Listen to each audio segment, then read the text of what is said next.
Hello everyone, welcome to make dream career. आज हम लोग क्लास 8 इंग्लिश बुक का चैप्टर भारत आवर लैंड का क्वेश्चन एंड आंसर डिस्कस करेंगे। तो चलिए बिना किसी देरी का स्टार्ट करते हैं। Answer the following question. First question है, who has composed this poem, मतलब कि इस पोएम को किसने बनाया है। तो इसका आंसर हो जाएगा Chinna Swami Subramania Bharati has composed this poem. ये क्वेश्चन काफ़ी इंपॉर्टेंट क्वेश्चन है, इसको ध्यान में रखिएगा कि इस पोएम को चिन्ना स्वामी सुब्रमण्य भारती ने लिखा है। दूसरा क्वेश्चन है, gallant warriors have lived here many ages. एक मिनट, यहाँ पे थोड़ा सा टाइपिंग मिस्टेक हो गया है, यहाँ पे अलग अलग होगा, ए अलग है और सेज अलग है। तो हो जाएगा Gallant warriors have lived here many a says has sanctified this land होगा, यहाँ पे भी थोड़ा सा मिस्टेक है। What does the above line suggest, यहाँ पे जो ये लाइन लिखा हुआ है इसका क्या मतलब होता है। तो इसका आंसर है the above line suggest that many brave soldiers have lived here and many saint sanctified our land. मतलब कि यहाँ पे इस देश में बहुत सारे बहादुर सोल्जर्स रहे हैं, जैसे कि भगत सिंह हो गए ये सब, और फिर हमारे देश को बहुत सारे साधु संत ने इसको पावन बनाया है, अच्छा मतलब कि शुद्ध बनाया है, पवित्र बनाया है, जैसे कि हो गए हमारे स्वामी विवेकानंद।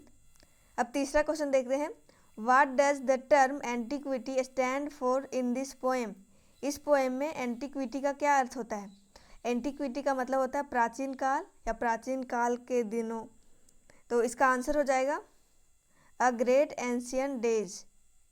एंशियंट का मतलब होता है प्राचीन। फोर्थ क्वेश्चन है, she is peerless let's praise her. Who is peerless in this poem. Peerless का मतलब होता है अतुल्य, जिसका किसी और से कोई तुलना नहीं किया जा सकता, जो अपने आप में ही यूनिक हो।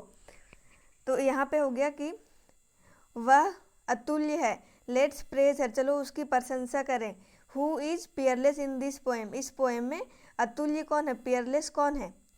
तो इसका आंसर हो जाएगा according to this poem Bharat our land is Peerless.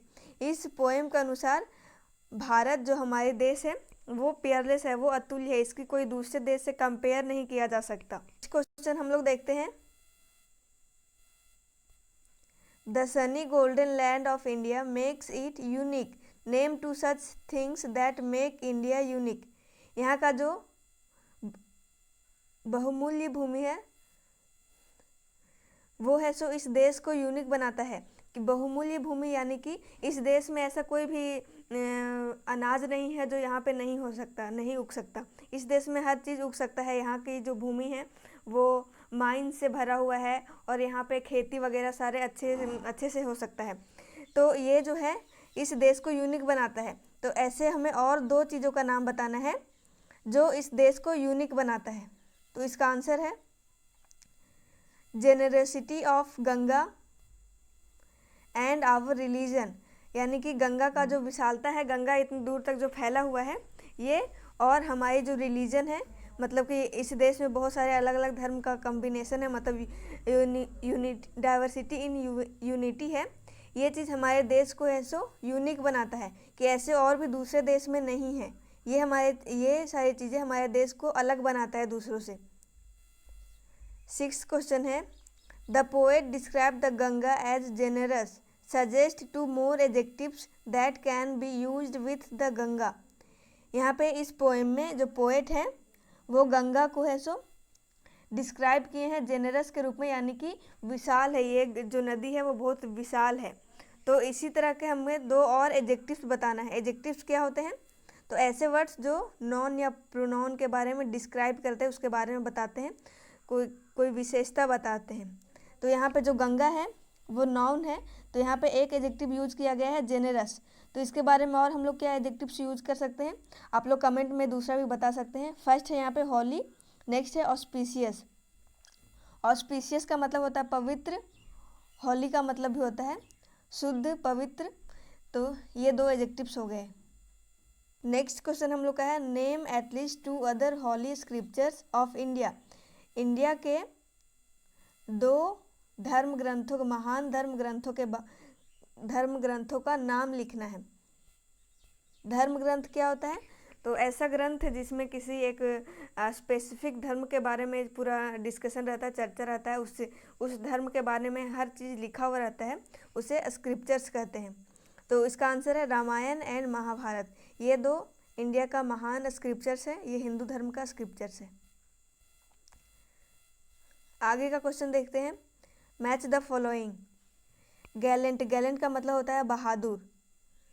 तो यहाँ पे इस पोएम में बहादुर किसका बात किया गया है? तो वीरों का, वीर योद्धाओं का, जो सोल्जर्स हैं उनका। तो गैलेंट का हो जाएगा वॉरियर्स। नेक्स्ट है कॉर्डली। कॉर्डली का मतलब होता है कायर, डरपोक। तो इसका हो जाएगा इंडिफरेंस। नेक्स्ट है गोल्डन। गोल्डन मतलब सुनहरा या फिर बहुमूल्य। तो यहाँ का जो भूमि है, लैंड है इस देश का, वो है सो बहुत बहुमूल्य है, गोल्डन है। नेक्स्ट है सैक्रेड। तो सैक्रेड का मतलब होता है पवित्र। तो इसका हो जाएगा हमारा उपनिषद। इस पोएम में पवित्र उपनिषदों के बारे में बात किया गया है। नेक्स्ट है हॉरी। इसका हो जाएगा एंटिक्विटी। यहाँ पे इसका मतलब होगा कि हमारे देश में, देश की जो उपनिषद है वो हमारे देश का जो प्राचीन चीज़ें हैं वो बहुत ही अनोखी है।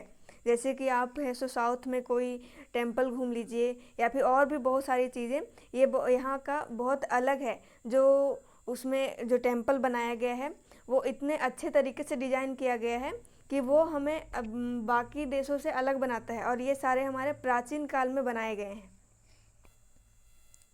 नेक्स्ट है find out the words from the poem which mean. यहाँ पे है सो कुछ वर्ड्स दिए हुए हैं, तो इसको हमको एक वर्ड में लिखना है, उसका सेम मीनिंग।